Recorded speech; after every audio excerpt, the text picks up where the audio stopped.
Alors c'est le week-end, hein, on est là, mais c'est le week-end en France et aux États-Unis. Et qui dit week-end aux États-Unis dit saison de football. Le dimanche, c'est généralement la NFL, le foot professionnel. Mais le vendredi et surtout le samedi, c'est le foot universitaire, le college football, qui est plus populaire que la NFL. Donc ce sont des énormes rendez-vous. Et évidemment, en période de campagne électorale, c'est encore plus grand. Et aujourd'hui, par exemple, il y a un énorme match entre Minnesota et Michigan. Et parmi le public, il y a quelqu'un que vous allez reconnaître là, qui est là. Ah, qui c'est? C'est Tim Walz, qui est en pause de préparation. Du débat de mardi. Et donc j'ai vu, il y a pas mal d'images. Il est allé voir un petit peu tout le monde, à la fois les fans de Michigan. Là, on le voit poser avec des fans de Michigan, alors que lui est de Minnesota. Il est allé sur le terrain. Tout ça, évidemment, ça fait partie de la campagne électorale. D'ailleurs, ce soir, heure américaine, Donald Trump, lui, ira à un autre match. Je pense que c'est Alabama contre la Géorgie. Donc, il sera là. Et la campagne Biden, ou le lapsus, la campagne Harris a décidé de le troller. Et donc, pendant qu'il sera au match, au-dessus du stade, il y aura des avions qui vont circuler avec des panneaux publicitaires, des banderoles publicitaires, rappelant que Donald Trump est un peureux parce qu'il ne veut pas faire de second débat, donc en utilisant des termes de football pour les amateurs qui connaissent, en disant qu'il a punt ce débat parce qu'il a peur. Et je pense que du côté de Kamala Harris, on est assez confiant que Donald Trump va changer d'avis. Je vous le dis, on a ce sentiment que du côté de Donald Trump, d'après moi, ce qui est en train de se passer là, c'est de l'analyse pure. J'ai pas d'éléments. On attend de voir le 5 octobre. Le 5 octobre. Pourquoi le 5 octobre? Parce que Donald Trump va faire cet énorme rallye de campagne à Butler, en Pennsylvanie, sur les lieux de la première tentative d'assassinat. Sur le terme de l'unité, il paraît que RFK Jr. sera là, il y a la rumeur que Elon Musk sera là. Ça va être un truc assez énorme et c'est l'espoir du côté de Donald Trump de se dire tiens, cet événement-là va relancer la campagne. Si c'est pas le cas, et quand on regarde le calendrier, on sera exactement à un mois avant l'élection présidentielle. Il reste pas grand-chose. Il reste pas grand-chose comme opportunité de faire bouger les lignes. Et donc, le débat reviendra sur la table. Et donc, du côté de la campagne Kamala Harris, on a cette idée en tête et donc on dit on va commencer à préparer le terrain. On se rend compte, si on suit les interventions de Donald Trump depuis la fin du débat, le débat c'était le 10 septembre, nous sommes le 28, donc 18 jours après, ce qui en politique, en campagne électorale américaine, c'est une éternité après, il est encore en train de parler en meeting sur le fait que c'est lui qui a gagné le débat, sur la taille de ses foules, sur le fait que les gens ne parlent pas. On voit que ça lui a complètement retourné la tête et que les stratégies, je vous avais raconté comment ça avait été organisé de la part de campagne de Kamala Harris, avec les affiches sur l'autoroute du parcours de l'aéroport, de telle sorte que Donald Trump soit obligé de voir ces affiches-là en étant dans son véhicule jusqu'à son hôtel et après au lieu du débat. La diffusion sur des chaînes de télé qu'il regardait comme Fox News à Mar-a-Lago d'un spot se moquant sur la taille de la taille de sa campagne, et puis l'attaque prévue après 10 minutes de Kamala Harris, et en fait à ce moment-là il a perdu le fil du débat, il a perdu toute la discipline qu'il avait pendant les 10 premières minutes, parce que c'est venu complètement le bouleverser dans sa tête. Et donc là, on recommence à utiliser les mêmes méthodes. On envoie Tim Walz voir un match de football, faire des déclarations parce qu'il en a fait. On les regardera peut-être lundi matin dans Maintenant Matin sur Donald Trump et sa peur du débat. Et surtout, du côté de la campagne Harris, on sort une publicité au vitriol, vous allez voir, pour expliquer que Donald Trump n'est qu'un peureux et qu'il a peur de Kamala Harris. Cette pub-là, qui va être diffusée pendant les matchs de football, y compris celui ce soir où Trump va être. Donc l'idée, c'est de se dire, tiens, Trump en parle toute la journée sur Truth Social, qui va être à ce match de foot. Ses supporters vont regarder le match de foot, ils vont voir cette pub-là. Ça va faire mal, on la regarde toujours to my face. C'est parti. Winners never back down from a challenge. Champions know it's anytime, any place. But losers, they whine and waffle and take their ball home. Trump now refusing to debate a second time. He did terribly in the last debate. He's so easily triggered by Kamala Harris. Well, Donald, I do hope you'll reconsider to meet me on the debate stage. If you've got something to say it to my face. I'm Kamala Harris and I approve this message. Alors il y a tout. Il y a tout. Il y a Kamala Harris qui s'adresse à lui en l'appelant par son prénom, Donald. Il n'y a pas de Mr. President ou quoi que ce soit. Il ne supporte pas ça. Donc Donald, il y a des images de lui en train de jouer au golf. C'est sa fierté. Le golf, il explique qu'il est 18 fois champion de son propre club. Et donc, on le voit jouer au golf et rater un putt, des images de lui en train de sortir, cette fameuse photo de lui en train de sortir de la scène du débat, de l'endroit, du décor de télévision où le débat s'est passé. On le voit souffler parce que il a été complètement malmené par Kamala Harris, et donc puis ces images d'elle qui vient le provoquer en disant, écoute, si t'as quelque chose à dire, mon gars, viens me le dire en face. Et ça, qu'une femme de couleur en plus vienne lui dire ça en disant, écoute, ne sois pas un peureux, arrête de te plaindre, il y a le mot whine qui est utilisé, donc arrête de pleurnicher et viens me voir, c'est assez énorme. Ouais, c'est du grand art, Marie-Laetitia, c'est de la guerre psychologique, j'ai vu passer à Nice, c'est exactement ça. On en est là, et je peux vous dire que cette pub, elle va venir le hanter. Donc toute cette histoire n'est pas terminée. Pourquoi je vous ai montré ça? Parce que évidemment c'est dans l'actualité du moment, ça se passe aujourd'hui. La publicité va être diffusée dans 1 heure à la télévision américaine. Elle n'a pas été encore diffusée. Donc je trouvais que c'était intéressant, mais c'est parce que en fait pour moi c'est aussi une liaison parfaite avec le fait que Donald Trump est en colère. Vous allez me dire, c'est pas nouveau. Non, c'est pas nouveau, mais il y a une raison de sa colère. C'est parce que hier, Kamala Harris était à la frontière. Elle était en Arizona. On va voir quelques photos de son... On a même cette vidéo, Thomas, que tu peux passer pendant que je parle, sans le son, où elle visite la frontière. Donc, elle a fait une inspection, exactement, une inspection de la frontière, accompagnée par de la Border Patrol, donc les douaniers américains. Et Donald Trump n'a pas aimé ça parce que, pour une raison très claire, c'est que c'est son sujet. C'est son sujet de prédilection. Il a tout fait pour que ça soit son sujet de prédilection. On va y revenir. Il a tout fait pour que ça soit son point fort. Et le reste de sa campagne sur le mois qui arrive est sur la frontière et sur l'immigration et comment c'est un danger. Alors l'ironie de tout ça, c'est que pendant des mois et des semaines, Donald Trump lui-même et Fox News ont dit non, mais c'est un scandale. C'est un scandale. Kamala Harris ne va pas à la frontière. Il y a un problème, elle n'y va pas. C'est un scandale, c'est un scandale. Et Donald Trump lui-même et Fox News hier, c'était exactement le contraire, en expliquant que c'était un scandale qu'elle soit aller à la frontière. Comme quoi, il n'y a jamais de solution pour s'en sortir.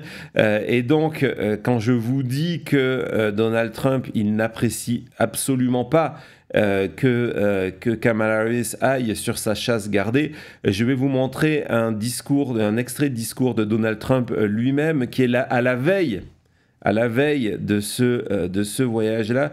Et au-delà de l'anglais, au-delà des mots, même si vous ne comprenez pas l'anglais, c'est pas très grave, je vais vous résumer tout ça après, mais au-delà de ça, écoutez le ton de Donald Trump.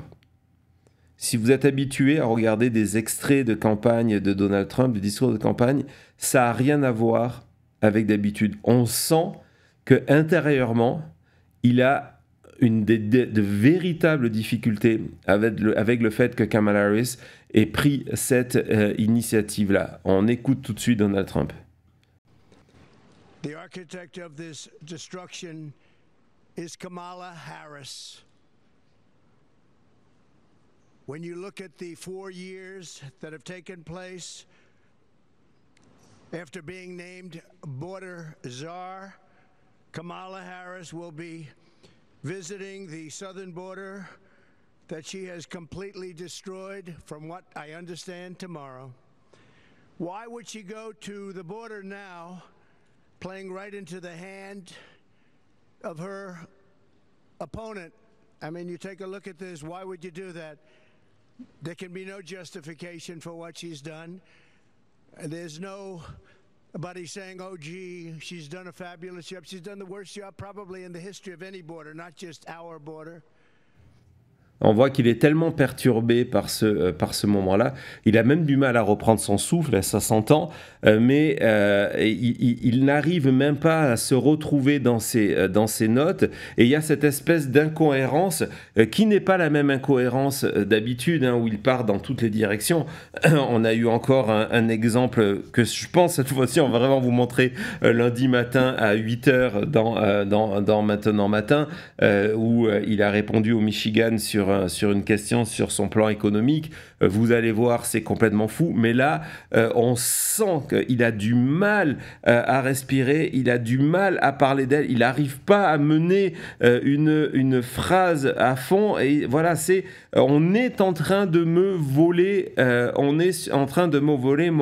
mon sujet. Et on sait que c'est exactement le cas.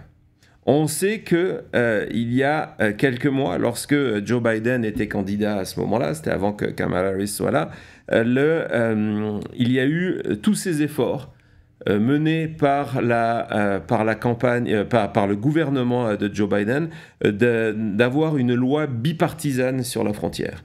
Bipartisane, donc c'est une loi travaillée, une proposition de loi travaillée, ce qu'on appelle un bill, travaillée avec les républicain et avec les démocrates. Et ce sont des républicains qui ont pris la plus grande initiative. Et c'est le plan le plus ambitieux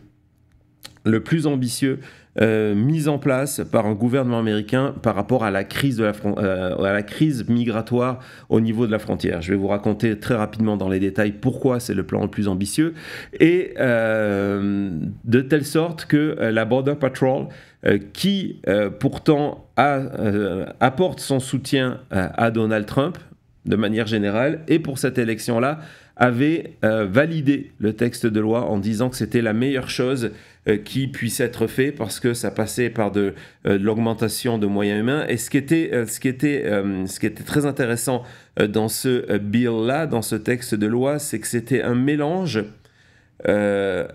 fort de reprise en main de la structure pour accueillir et accélérer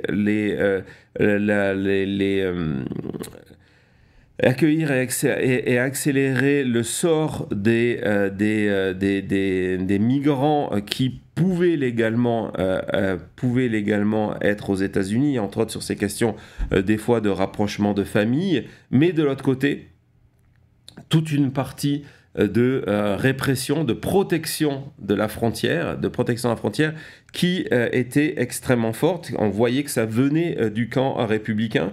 Et donc, ce projet de loi-là, qui serait passé sans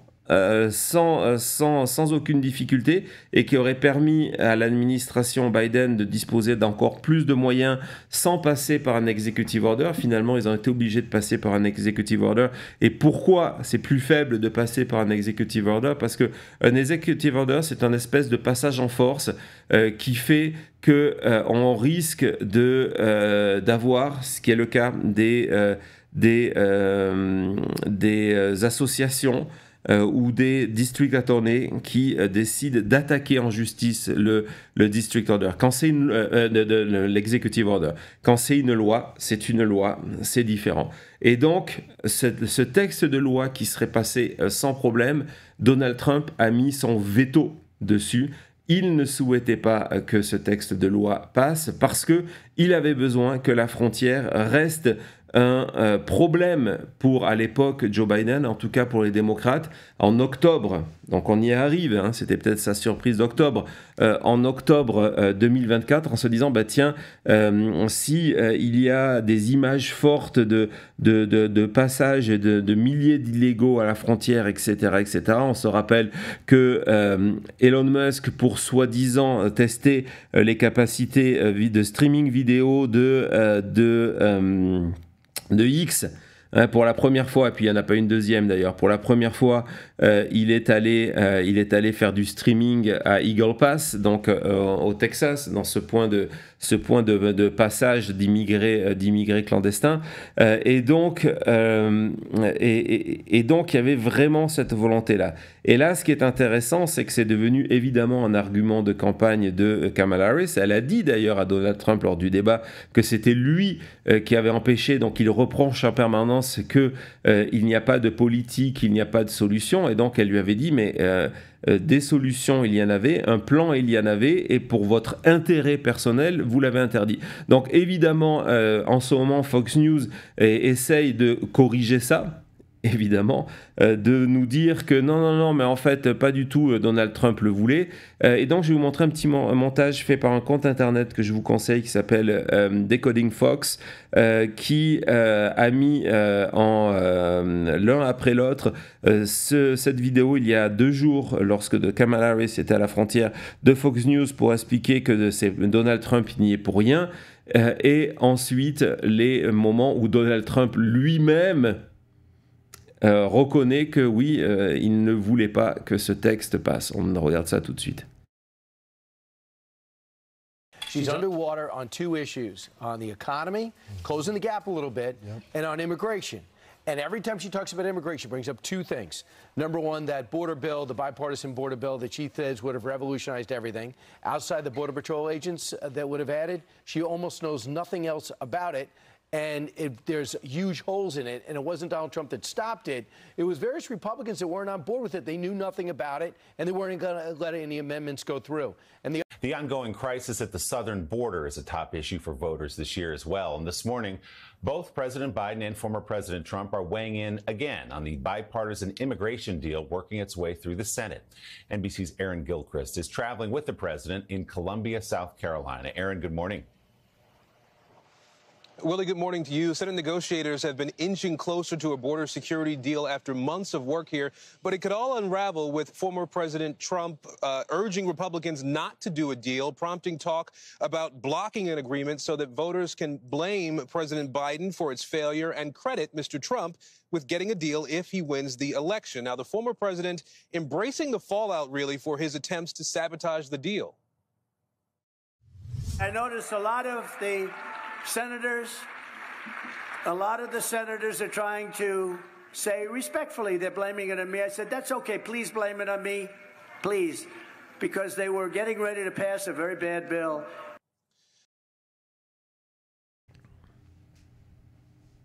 Donc, please, blame it on me, s'il vous plaît, dites que c'est de ma faute. Et donc, évidemment, c'est ce qu'on dit maintenant. On rappelle ça, donc c'était des images du mois de janvier dernier, lorsque cette histoire-là s'est passée, lorsque cet accord historique bipartisan, républicains et démocrates, dans une Amérique divisée, dans un congrès qui n'a quasiment pas fait passer de loi C'était vraiment un exploit, une véritable réussite de l'administration Biden de manière objective, hein, arriver à avoir les deux partis qui s'entendent, surtout sur un sujet aussi sensible que la crise migratoire et la sécurité à la frontière.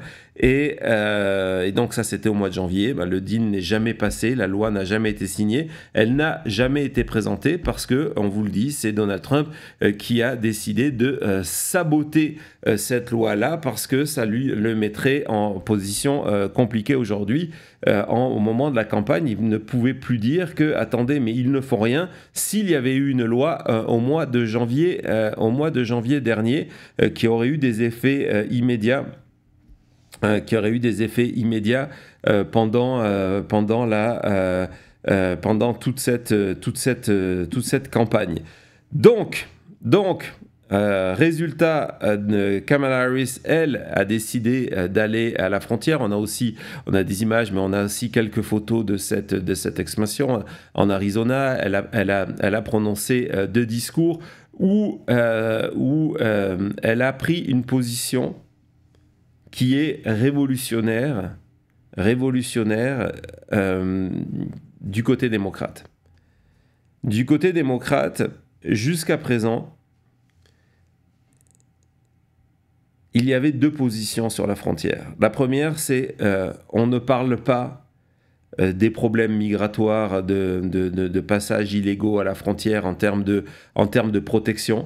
On a laissé complètement les républicains s'emparer du sujet de la protection au niveau de la frontière. Et la deuxième chose, le seul sujet qui est acceptable, et en tout cas qui était mis en avant en termes de discussion au niveau des démocrates pendant des décennies, c'était la gestion humaine de cette crise-là. Donc ça voulait dire de trouver des solutions pour permettre à une partie de ces migrants de devenir des personnes avec papier, et puis même plus tard des citoyens américains, d'aller, comme Kamala Harris l'a fait au début de son mandat de vice-présidente, dans les pays qui envoient, dont beaucoup de citoyens viennent aux États-Unis pour aller travailler sur les causes de cette crise-là. Donc le sujet de la protection de la frontière, hein, qui passe aussi par des politiques répressives, était complètement laissé à l'abandon. Et les républicains, ça a commencé avant Trump, mais c'est surtout Trump qui a fait ça, se sont emparés de ce sujet pour en faire le sujet numéro 1 aux États-Unis. Fox News est devenu un spécialiste de ces sujets sans fin sur des caravanes, surtout proches des élections. Peut-être on va le revivre en octobre de ce mois-ci, mais par exemple en octobre 2018, hein, ça fait partie des mini-surprises. Et en octobre 2022, Fox News était tous les jours sur le fait qu'il y avait des centaines de milliers d'immigrants qui étaient en train de marcher en forme de caravane. Donc Trump a expliqué que c'était lui qui avait inventé le terme. Bon, de marcher vers la frontière américaine pour faire un passage en force à la frontière.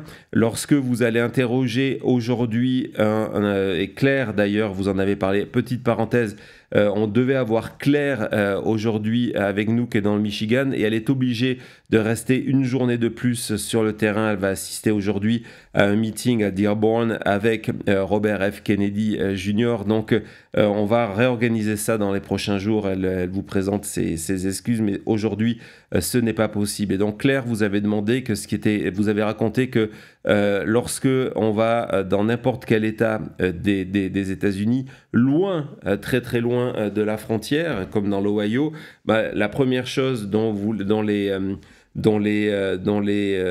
beaucoup d'Américains vous parlent, c'est la sécurité à la frontière, même si ça ne les impacte pas, parce que vous voyez, ils habitent à plusieurs milliers de kilomètres.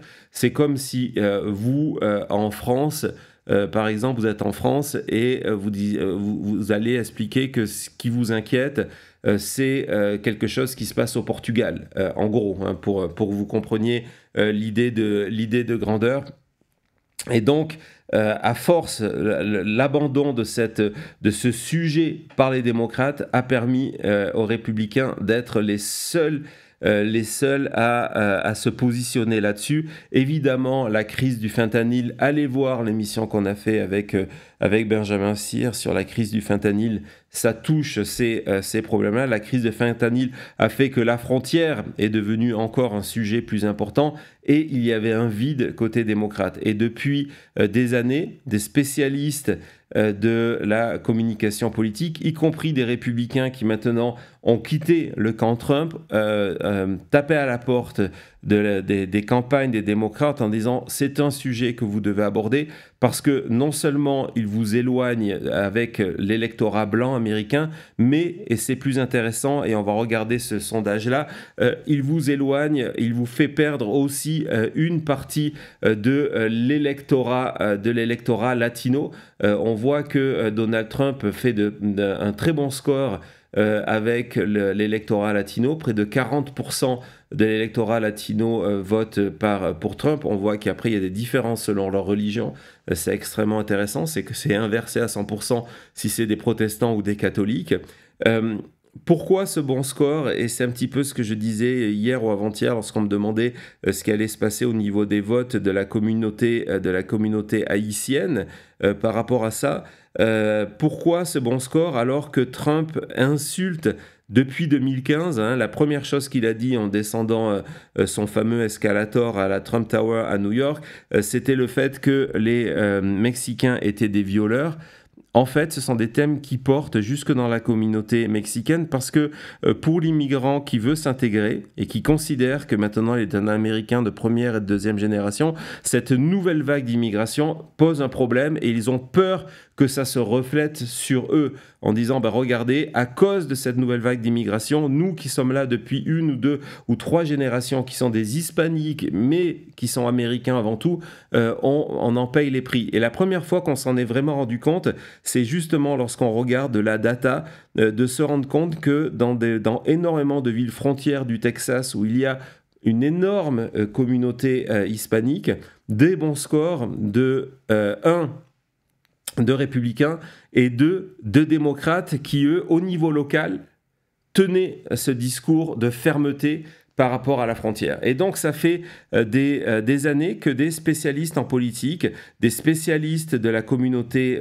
hispanique est en train de dire aux démocrates, attention, vous êtes en train de perdre cet électorat-là qui est traditionnellement démocrate parce que vous refusez de parler de la sécurité.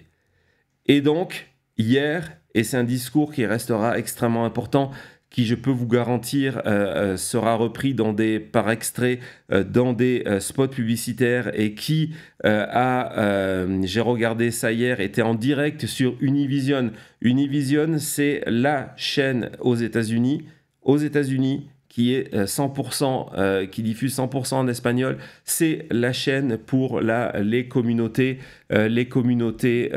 hispaniques aux États-Unis et c'est une chaîne de télévision qui est vue par des dizaines de millions d'Américains. D'ailleurs, pendant le mois d'octobre, il va y avoir une émission assez exceptionnelle à Las Vegas avec Kamala Harris, et on va essayer de vous faire quelque chose autour de ça. On en parlera en temps et en heure. Donc, on va écouter la première minute de ce discours de Kamala Harris qui a décidé, pour la première fois, et c'est énorme, et c'est vraiment énorme. C'est sûr que c'est pas ce qui va faire les grands titres, mais au niveau local, c'est vraiment énorme. Elle a décidé de briser le tabou du côté démocrate et de dire que, OK, on va travailler, on va accélérer sur les solutions humaines, parce qu'il y a des drames humains derrière cette immigration-là, mais à côté de ça, on va protéger la frontière. Je suis une ancienne procureur d'IA de la Californie, un État avec une frontière.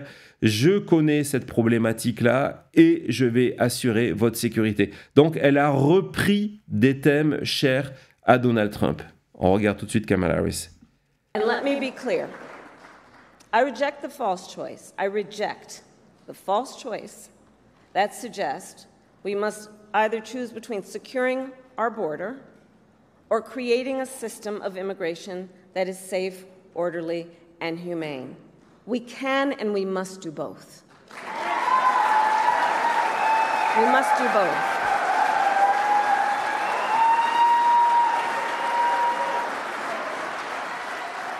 And we need clear legal pathways for people seeking to come into our country. And we must make our current system work better. For example, it can take years for asylum claims to be decided.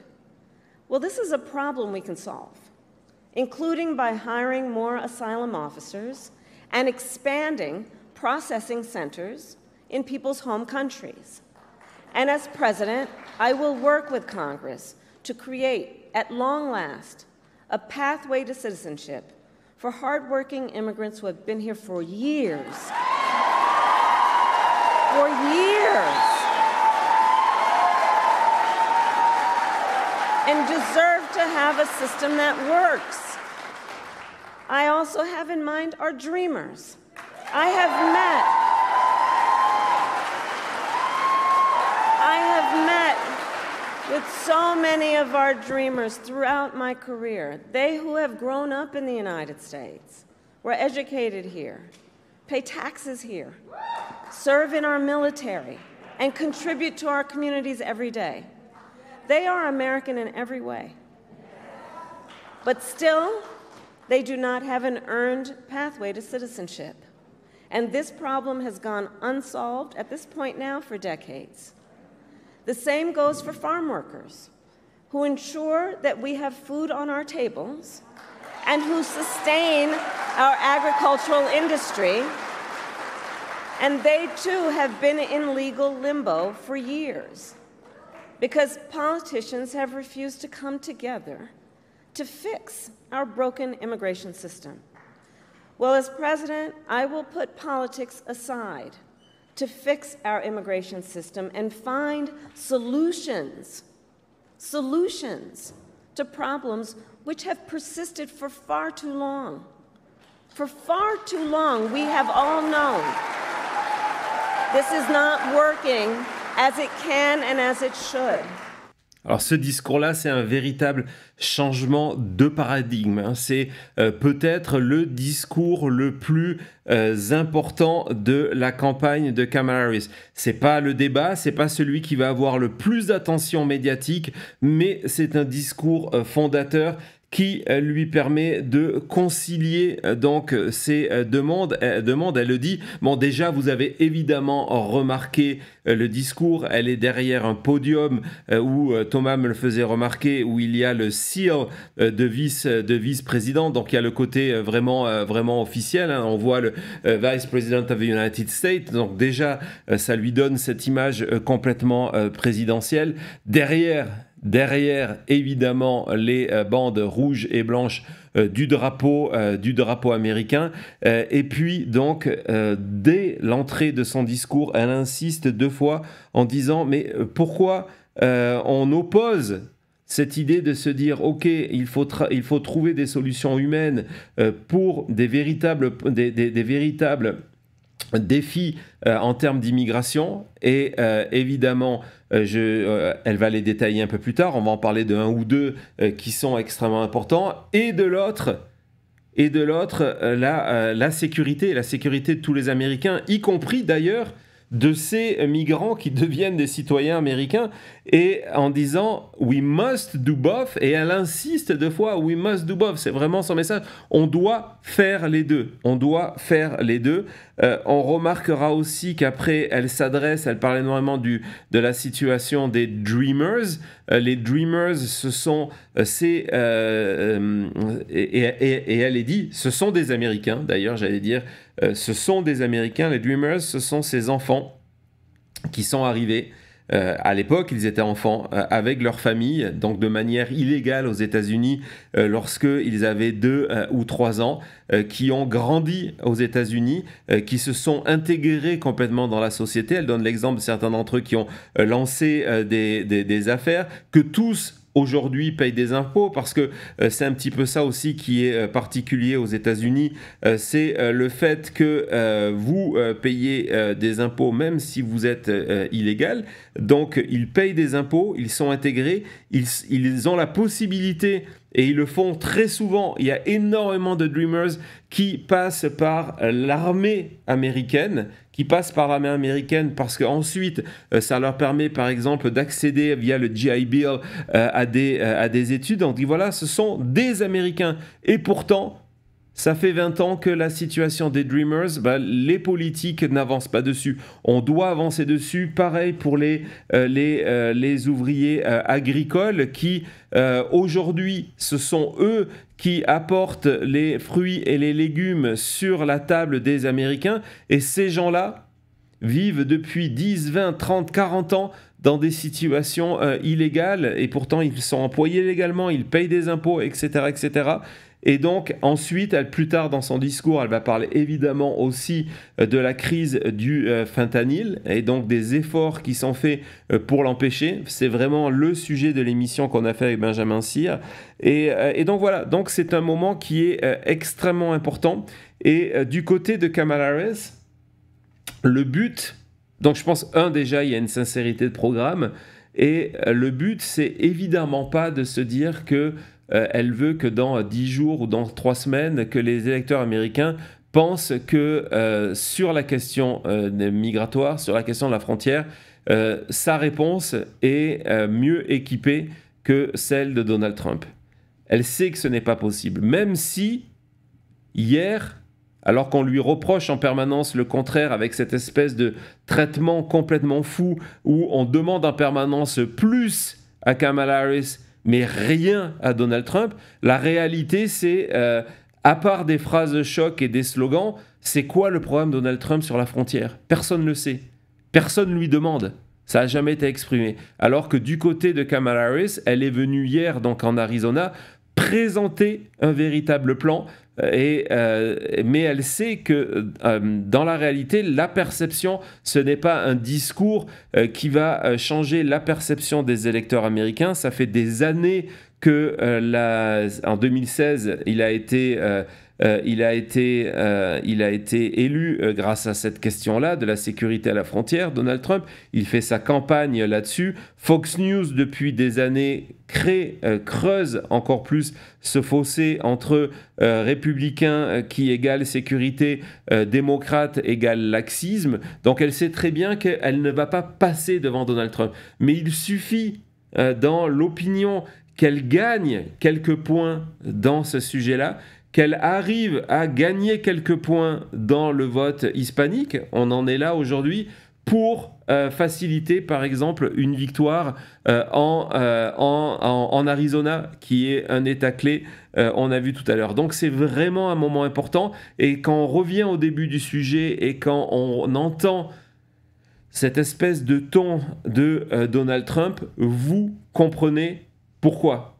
Parce que il sait le danger de ce genre de situation, il sait le danger de ce genre d'image où on sent une Kamala Harris qui est en contrôle complet, présidentiel. Hier, j'ai regardé cette photo lorsqu'elle a été publiée sur les réseaux sociaux. C'est ce que disait la plupart du monde, qu'il y avait cette attitude de en contrôle, j'ai peur de rien, je vais sur les lieux, je suis encadré par la Border Patrol.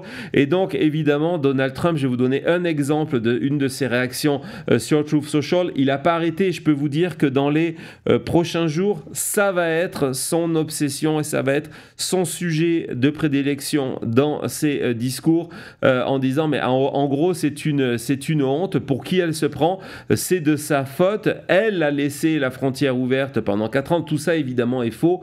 Et là maintenant elle nous dit qu'elle va trouver les solutions. Elle est incompétente et elle fera que la situation va devenir pire. On sent que ce positionnement, qui était encouragé encore une fois depuis des années, y compris par des consultants politiques et par des associations latinos, est un problème pour Trump. Il sent le danger. Parce que si demain on vient pas lui voler ce sujet-là parce qu'il restera premier, comme je vous l'ai expliqué, mais si elle arrive à combler le retard comme elle l'a fait ces dernières semaines, rappelez-vous, Jean-Marc Léger nous en avait dit l'importance sur les questions économiques, si elle arrive à faire pareil sur la frontière, ça va être très très dur pour Donald Trump d'emporter cette élection le 5 novembre prochain. Donc voilà, c'était le premier sujet de ce récap. Et comme nous sommes, comme je vous l'ai dit, le 28 septembre, on va parler des surprises, des October Surprise dans quelques secondes. À tout de suite.